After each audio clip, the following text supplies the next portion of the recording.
Hello every one. ഇന്ന് നമ്മുടെ ഒപ്പം ഉള്ളത് ഒരു വിശിഷ്ട വ്യക്തിയാണ്. ഹിന്ദു ഐക്യവേദിയുടെ എറണാകുളം ജില്ലാ സെക്രട്ടറി ആയ AV കലേഷനാണ്. വെൽക്കം ടു മാപ്സ്റ്റേക്ക് മീഡിയ. അപ്പൊ ആദ്യം തന്നെ ചോദിക്കട്ടെ, എന്താണ് ഈ ഹിന്ദു ഐക്യവേദി എന്ന് പറയുന്നത്?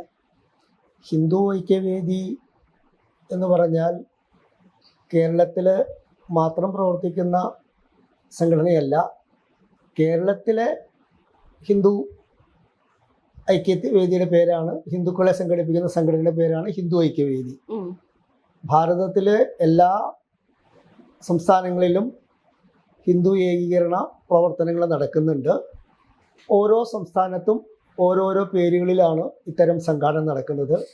കേരളത്തിൽ ഹിന്ദു ഐക്യവേദി എന്നുള്ള നിലയിൽ പ്രവർത്തിക്കുന്നു. ഹിന്ദു ഐക്യവേദിയുടെ പ്രവർത്തന ലക്ഷ്യമെന്ന് പറയുന്നത് എല്ലാ ഹിന്ദുക്കളെയും സാമുദായിക രാഷ്ട്രീയ ഭേദമന്യേ എല്ലാ ഹിന്ദുക്കളെയും ഒരുമിപ്പിക്കുക, ഹിന്ദുവിൻ്റെ ഉന്നമനത്തിന് വേണ്ടി പ്രവർത്തിക്കുക എന്നുള്ളതാണ് ഹിന്ദു ഐക്യവേദിയുടെ പ്രവർത്തനം കൊണ്ട് ഉദ്ദേശിക്കുന്നത്. അപ്പൊ നമ്മുടെ ഇന്ത്യ പോലത്തെ ഒരു രാജ്യത്ത് ഹിന്ദു എന്ന് പറയുന്നത് ഒരു മൈനോറിറ്റി ഗ്രൂപ്പ് അല്ല. അപ്പൊ എന്തിനാണ് ഇത്തരത്തിലൊരു കമ്മ്യൂണിറ്റി പിന്നെ ഹിന്ദുക്കൾക്ക് വേണ്ടിയിട്ട് ആവശ്യം എന്ന് തോന്നുന്നത്? ഹിന്ദു ഐക്യവേദി എന്ന് പറയുമ്പോൾ ഹിന്ദുക്കൾക്ക് വേണ്ടി മാത്രം പ്രവർത്തിക്കുന്നു എന്ന് പറയുന്നത് പോലെ തന്നെ എല്ലാ മതവിഭാഗത്തിൽപ്പെട്ട ആളുകളും അതാത് മതങ്ങളുടെ അല്ലെങ്കിൽ ഉദ്ദേശത്തിന് വേണ്ടി പ്രവർത്തിക്കുന്നവരുണ്ട്.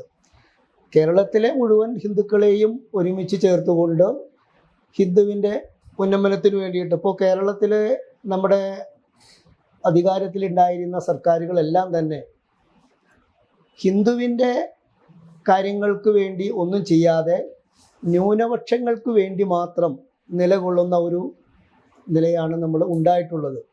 ന്യൂനപക്ഷ പ്രീണനം നടത്തിക്കൊണ്ട് ഇവിടുത്തെ ഭൂരിപക്ഷമായിട്ടുള്ള ഒരു ഹിന്ദു ജനതയെ അവഗണിക്കുന്ന തരത്തിലുള്ള പ്രവർത്തനമാണ് കേരളം ഭരിച്ചിട്ടുള്ള, അതല്ലെങ്കിൽ ഇതിനു മുൻപ് ഭാരതം ഭരിച്ചിട്ടുള്ള സർക്കാരുകളെല്ലാം ചെയ്തിട്ടുള്ളത്.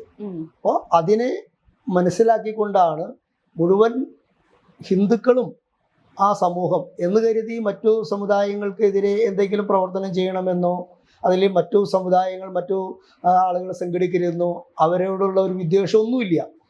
സോ ഇതിലുള്ള ഹിന്ദുക്കളായി ജീവിക്കുന്ന ഓരോ മനുഷ്യരെയും ഉന്നമനത്തിൽ കൊണ്ടുവരിക, അവരുടെ ഉയർച്ചയ്ക്കും അവരുടെ ഐക്യത്തിനും വേണ്ടി പ്രവർത്തിക്കുക എന്നുള്ളതാണ് ലക്ഷ്യം.